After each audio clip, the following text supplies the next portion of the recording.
अब हम बात कर रहे हैं हर्फ रब्त की। उर्दू में भी यही हर्फ रब्त कहलाता है ग्रामर में।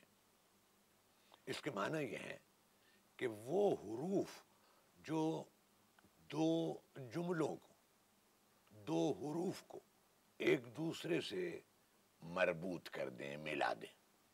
फारसी में ये हुरूफ रब्त ये हैं वा, या, हम यानी भी, अगर, अम्मा, लेकिन, ता, ताके, चुन, जब।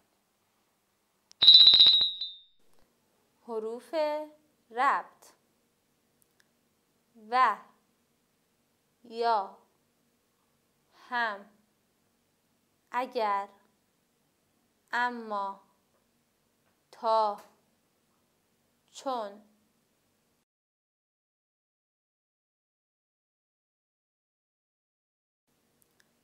و، و، یا، یا، هم، هم، اگر، اگر،